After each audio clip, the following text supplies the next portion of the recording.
So we covered the world in general. So we're now going to move on to the War of Austrian Succession and the 7 Years' War to cover those two. Um, I think it makes sense. They're kind of the flip. These two essays are kind of the flip side of each other. So I guess we can deal with the why did the British fail to make any gains before 1756 essay and basically look at what happened in the War of Austrian Succession. So three key factors for it, and then I'll just set it up, and then I'll give my points on each one, and then you can just add anything you want to put into it, and then we can debate which kind of was more significant in this. So obviously the War of Austrian Succession kicked off in Europe, expanded across into North America. But one key point to mention was that the focal point of the war was not in North America. It was in Europe. So the colonial soldiers fight over there. They do take Louisbourg, but they fail to take Quebec, which is fundamentally important, as the French only have two ports. So if they took out both of them, as they did in the War of the 7 Years' War, they're able to end the war. But in the War of Austrian Succession, they weren't able to do that. And the big problem, obviously, the Treaty of Aix-la-Chapelle, the end of the war, because they were mostly interested in gains in Europe, they gave back Louisbourg to the French, and that really annoyed the colonists when they're coming back to that point. But why were they unable? I mean, obviously in the 7 Years' War, they did succeed. Why were they unable to do it? I think the most important thing probably is to deal with the French strengths first, because realistically, even when you look at them, Britain should have won this war. So, like, it's the key question is like, why didn't they? It's more like the 7 Years' War was less a success in North America, more like what should have happened in the first one. So it's more kind of interesting to see why they didn't succeed in the War of Austrian Succession when they perhaps should have done. So the French strengths, I mean, even looking at their weaknesses first, they were outnumbered 15-1. So you got to agree with they're outnumbered 15-1 in a war. They've only got two major ports. They're reliant on Quebec and Louisbourg. It's the only two places they can import stuff. Their food, they can't really grow their own food. And they rely on for trade with Native Americans and everything they import. So they rely on these ports to bring absolutely everything into them. So theoretically, in a situation where someone is outnumbered 15-1, the British have the better navy. They've got the control of the coast. The French have got only two places they can really rely on for imports. They can't make their own food. How the hell did they win or not lose? This is more the big question. So in terms of looking at their strengths, one of the things the British didn't do, was adopting local tactics. So obviously their trade with the Native Americans meant that they had better relationship with the Native Americans. They worked with them quite closely, and they were able to use their Native American allies in the war against the British, which, given the territory, meant that they could use guerrilla tactics. They were able to navigate better in the forests. They were more familiar with the kind of warfare that was necessary to win these kind of battles, because obviously warfare in North America, which is densely forested, was very different to like open plains lines of soldiers battles that had been fought in Europe for centuries. Those Native American allies helped offset some of the numerical disadvantage. Obviously not enough to make it 15-1, but enough to allow them to win in certain battles in certain scenarios. They also allowed Native Americans to pillage and raid villages. So this was significant because the British didn't allow them to do their tactics. Probably their puritanical Protestantism wouldn't have allowed them to overstep the line in that. But the fact that the French were willing to let the Native Americans do this meant they were more likely to side with them. And as long as the French kept their ports, and in this case, they did keep Quebec, they were able to trade with the Native Americans. They were able to offer them supplies. So that meant that they kept the Native Americans on side. Anything you want to add to that or comment on for those bits? I think that's fine. Yeah. And then, so the key would be, if you look at most of those French strengths, I think you'll find that they're mostly the Native Americans. They themselves don't really have any strengths. And the fundamental problem for this one is that basically, if that was the reason why they failed to make gains for 1756, that would have been the reasons why they failed to win the War of Austrian Succession. Because in the 7 Years' War, those strengths were pretty much the same, like as they were in the War of Austrian Succession. So nothing much had changed. So it can't really be the main reason why they didn't make any progress. I mean, these two essays are two of the essays that are least interesting. So we'll spend time covering all the facts, but in general, I think they're quite obvious why they didn't work, whereas the other ones are more interesting with debates. So the second factor is poor tactics. So the British used red uniforms. It's easy to see them. I mean, you're fighting in forests. So bright red uniforms were not the best. I mean, the French used blue, but blue at least blends in a little bit. And obviously, Native Americans didn't wear uniforms at all. They just used clothes that blended in with the forest because they were used to hunting there. Did that mean did the British have more military success during wartime? Uh, when the leaves in New England, maybe. Yeah. When they'd been, Sorry, yeah, that's a really bad joke. in a bloodbath, they were all right. They could get through on the side parts. Yeah, yeah. Well, I'm listening to a history of the Boer War at the moment. I think the British started using car keys not too much later. Yeah, I mean, but towards yeah, it's crazy. Actually, quite well, no, 100 years later. In Yeah, the Napoleonic 1880s. Napoleonic Wars, they had their sharpshooters. I mean, some of their regiments didn't wear bright red, and the sharpshooters and the more tactical units. And I guess they, at some point, realized that was probably a good idea not to have bright red uniforms on the battlefield.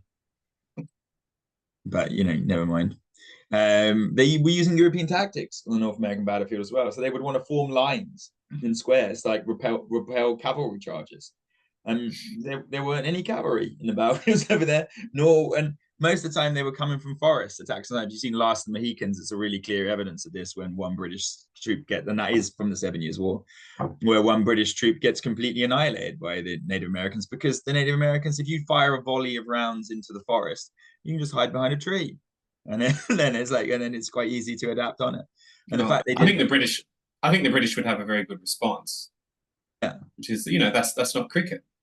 Yes, well, we saw that from when they took Philadelphia in the War of Independence, and they just went, "Well, we've taken your capital, you have to give in," and the Americans were like, "No." Yeah, but I suppose this is 7 Years' War's beginning. I mean, they say that modern warfare begins with the U.S. Civil War, don't they? That it was the first properly modern, like, we're not going to play sporting tactics kind of thing. But yeah, I mean, I suppose medieval times, if they both turned up and it was raining, they would agree to have the battle the next day. Or if it was like this kind of warfare was not really. I don't think the Native Americans weren't playing with those rules, and I think the French kind of adapted to that as well. British didn't adapt to the guerrilla tactics of the French, who had learned it from the Native Americans. Obviously, I think the British lack of relationship with Native Americans at this point, probably, and we'll talk about that in the last episode of this part of it. I think that their lack of relationship with the Native Americans meant they were unlikely to adopt it. And I imagine a lot of the British would have had that cultural arrogance of being like, well, we're just superior, and that's savagery. But that's strange, because later on in the War of, I mean, the British do try to use the Native Americans against the rebellious colonists later on. Yeah. Oh yeah, but the 7 Years' War, they changed sides, don't they? So I think that's the key bit. So when the Native Americans, they see the impact the Native Americans had. Once they cut the French off of Quebec in the 7 Years' War, the Native Americans switched sides. And so then I think there is more, and that's part of the tactical change. I mean, it was in this War of Austrian Succession, they weren't using those tactics. And then in the 7 Years' War, they started to adapt to them more. And I think that makes a big difference. And they also had no coordinated attacks as well. So which is, as you can see from like Burgoyne, Gentleman Johnny and his attacks later on, that hadn't changed much. But they didn't really strategically plan a unified, coordinated attack. So it was kind of piecemeal battles here and there with no overarching strategic aim. Probably because the focal point was not in North America, so like the command structure wasn't really there. And I just don't think there was the infrastructure in place or the idea of how they were going to coordinate that kind of war, because they didn't really anticipate it. Whereas probably when they came back in the 7 Years' War afterwards, they'd had a bit of experience of this war to know better how to run it, I think. Anything you want to add? I just think it would have been much more fun under Gentleman Johnny if he was there. In the War of Austrian Succession? Yeah, because you'd have at least crates of champagne to drink. That is very true. Maybe getting your butt kicked. If he'd have been killed in this war, maybe he wouldn't have been such a liability. And clearly in the 7 Years' War, where Wolfe is killed, I mean, would have been probably better if Gentleman Johnny had been killed on the gates of Quebec. Might have made a difference. It's very harsh, James. Very harsh. But true. And the third factor is lack of leadership.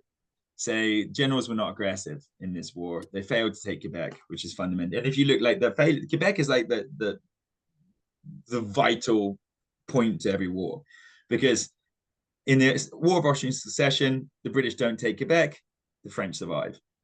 In the 7 Years' War, the British take Quebec, the French lose their whole empire. In the War of Independence, the British failed to take Quebec from the British, and Canada stays part of Britain. So Quebec City is the bellwether of whether a war is successful or not against Canada, basically. So, which I'm sure the Quebecois would probably love. There was no central command structure for the colonists. So each colony sent its own colonial militia out to fight. There was no centralized military structure. There was no centralized command structure. And the colonial soldiers didn't want to leave the colonies. So if it was a New York militia, they refused to leave New York. If it was a Pennsylvania militia, they refused to leave Pennsylvania.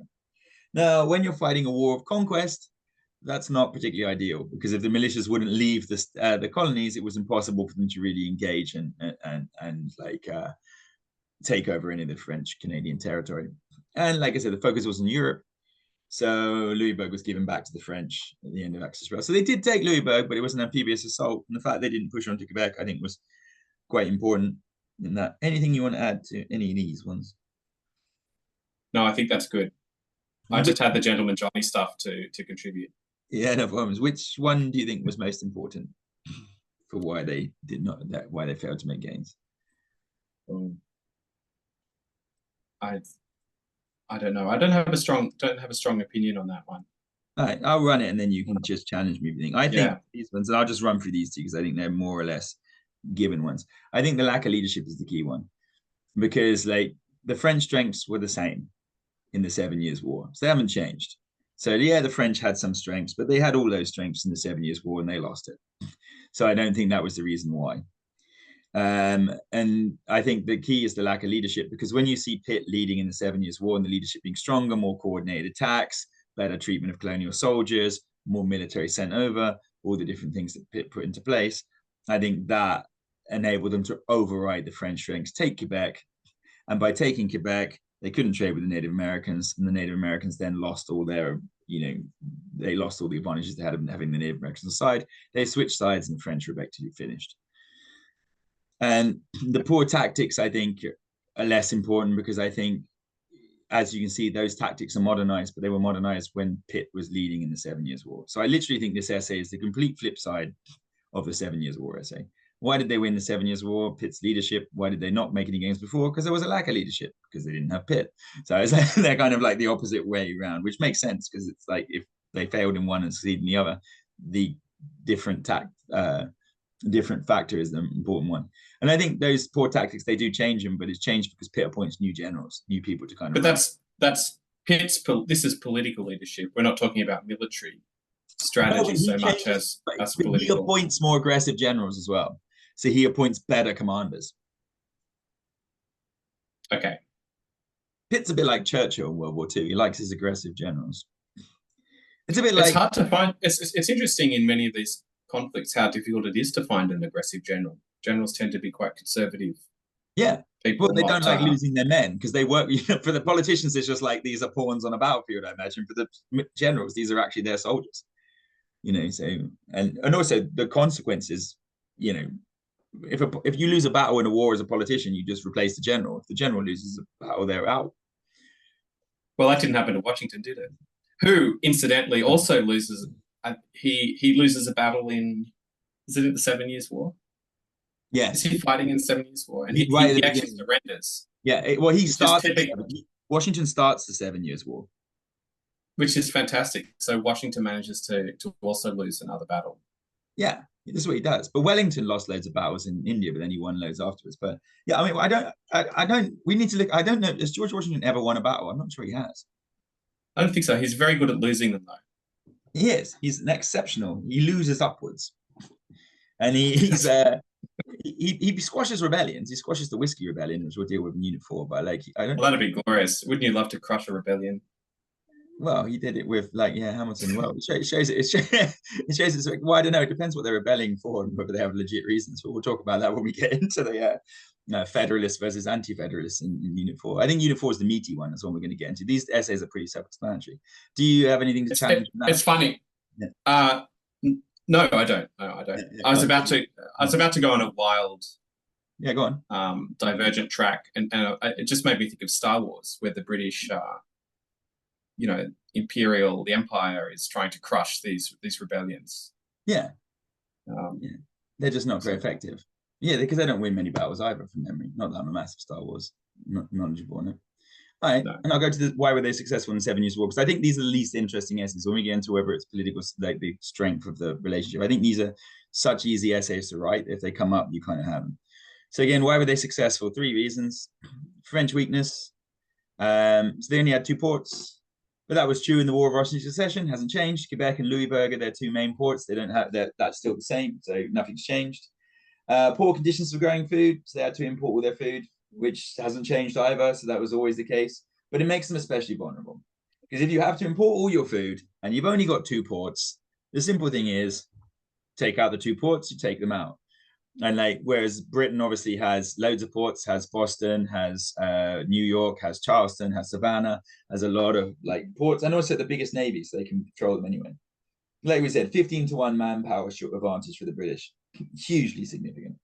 Like in any war, 15-1 should do it. But again, that 15-1 manpower advantage was there during the War of Russian Succession. They didn't take it. The French did reduce their naval power after the Treaty of Aix-la-Chapelle, so you have to put into that they did reduce it, but I'm not sure that would have made much of a difference anyway if you're going to neutralize that, because the British had a navy that was bigger than the second and third biggest navies anyway, so it wouldn't make any difference. But the French did have really bad harvests in 1761 to 1762, so you could argue that would leave them more vulnerable for food. But again, if they'd have kept Quebec, it wouldn't have made any difference because they imported most of their food anyway. So even all these new changes, I don't think having a slightly lower navy would have made the difference because the British outpowered them navally anyway. I don't think having bad harvests would have made the difference because they imported most of their food anyway. So I don't think these things really shift the needle. And I think that basically the French weaknesses were the same in the War of Russian Succession, and they survived it. So that's not the key bit. And Pitt did something sneaky, didn't he? He pays the Germans to keep the French occupied. On the continent. Yeah, and we'll talk about that because like I think that the Pitt's leadership is clearly the main factor and does a lot of things that weren't done during the War of Russian Succession. So like, the fact the French weaknesses were there, but they still had the Native Americans, they still had all the conditions of War of Succession, they'd done it. The key is Pitt takes advantage of these French weaknesses. So whereas the British failed to take advantage of them in the War of Succession, Pitt exploits them. When we get to his main tactics, we'll talk about how. But basically, when we talk about debating which is most important, we'll see why. I'll give you my reasons why it knocks out for the other ones. So the other possible one is their naval power. So they're the strongest navy in the world. Rule for the British Navy has always been must be bigger than the second and third biggest powers combined, i.e. to stop any problem of an alliance between the number 2 and 3 enemies, which obviously, as we talked about in the War of Independence, was a problem when they were fighting everyone, or at least the French, Spanish, and Dutch. They had second, third, and fourth biggest navies against them. They couldn't do it. The Navy is really significant because it allowed amphibious attacks and controlled the seas. Both of these were true, though, in the War of Russian Succession. So they still had the strongest navy in the world. They had amphibious attacks. They did take Louisbourg with amphibious attacks in the War of Russian Succession. They just didn't take Quebec. So it's nothing to do. They could have done, but they didn't. There are some changes. They did use blockades in the 7 Years' War.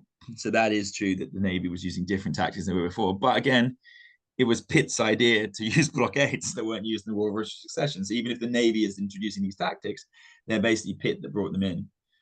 And they won the Battle of Quiberon Bay to stop French reinforcement. So they sunk most of the French fleet off the coast of France. But again, at this point, people go, well, that's significant because the Navy took that out and that allowed them to win it. The British had already taken Quebec. So where exactly was the French fleet going to reinforce? By that point, the battle for Quebec had happened before Quiberon Bay. Quebec was taken. Louisbourg was taken. Even if the French had reinforcements, even if they had supplies, they did not have a single port to deliver them in. The British had a blockade across it. British Navy was stronger. So there was going to be no chance that the French could break through that anyway. It was just possibly delaying a little rally attempt that would not have gone anywhere. So if you look into those ones, I think even with the key, it's the exploitation of French weaknesses and the deployment of naval power that's really significant. That's where Pitt comes in. So if we're looking at Pitt's leadership himself, he came up with a 3-pronged attack to take out Quebec, Ticonderoga, and Louisbourg. French are outnumbered 15-1. They don't have the number of men to be able to support this, to be able to defend 3 places at once. Ticonderoga, obviously, from Gentleman Johnny's one, is the main fort on the route up from Canada to Britain. So sending a land army as well means the French have to split their forces in 3 places. They don't have the numbers to do this. Ticonderoga is more diversionary, and to make sure there's no counterattack down, and that would pincer out Montreal eventually. But the three-pronged attack is successful because Pitt realized if you take out Louisbourg, if you take out Quebec, the French are finished. But in order to do this, you need some more aggressive generals because his generals were too cautious in the First War. So he appoints Howe, Amherst, and Wolfe. Ironically, Howe is appointed as an aggressive general when it's him that fails to take Washington in the War of Independence. But maybe this is why. These are the three aggressive generals, but it is Amherst who takes Louisbourg, and it is Wolfe who takes Quebec. So Howe doesn't manage to succeed as an aggressive general to take something, and maybe that's like a precursor to what comes later in the War of Independence. Wolfe dies while taking Quebec, which is quite important because they think he was the most brilliant general of his generation. And maybe if he'd been alive and he'd been running things instead of Howe on the War of Independence, maybe Washington doesn't get out of Long Island, maybe Bunker Hill doesn't happen, maybe many other things do, but it's one of the great imponderables. We'll never know. So he understands immediately. Pitt understands we need to take out. He's like, Pitt is like, we need to take out Quebec and Louisbourg if we want to win this. What do I need to do to get there? Focal point is put on to North America. So in this time, Pitt realizes that Europe's not really in Britain's interest. We just need to keep the French occupied in Europe so they don't invade the homeland. But like, we've got the most powerful navy in the world. We can go around taking all of the French colonies in the French Empire if we keep them occupied. So in order to do this, he decides on two things. He pays Frederick the Great. And at this point, the Prussian army was the best in the world. They could fire 4 to 5 rounds a minute, whereas most other armies could fire 1 or 2. And Frederick the Great ends up fighting Sweden, Austria, Russia, and France at the same time, keeping the French occupied. So if the French are occupied, they can't invade Britain, which is Britain's only concern. They're not really. Britain's total European strategy is to stop the French from invading them. While he does this, he knows the Navy can then protect the homeland. He then, in order to shore up the homeland, he passes the Militia Act.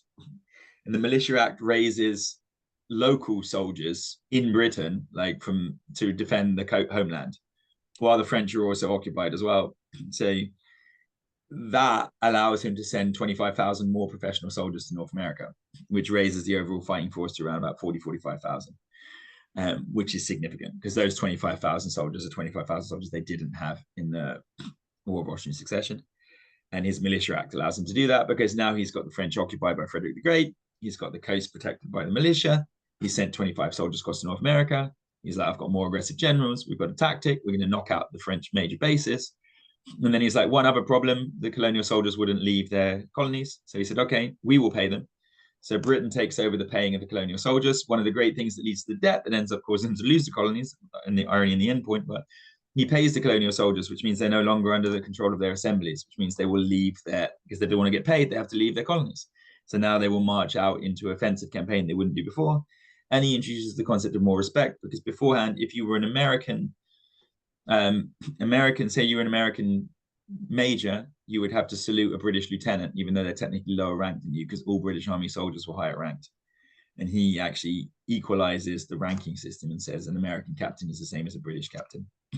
And that feeling of more respect leads to more unity and bonding between the Americans and the British and more of a trust in Pitt's leadership. So I think all of these things are vitally important. Basically, he looked at the situation and went, what are all the things we need to do to ensure this succeeds? And it's that pitch tactic of the three-pronged attack and the blockades that allow the Navy to be deployed at its full potential. So even though the naval power is important, without William Pitt's direction of it, it wouldn't have made any difference, as you can see in the War of Washington Succession. And for the French weakness, Pitt takes advantage of this. He uses the aggressive tactics. He makes sure France is occupied in Europe. He focuses on North America. He knocks out their ports. They can't deal with the Native Americans, gets the Native Americans to switch sides, and effectively eliminates the French from North America.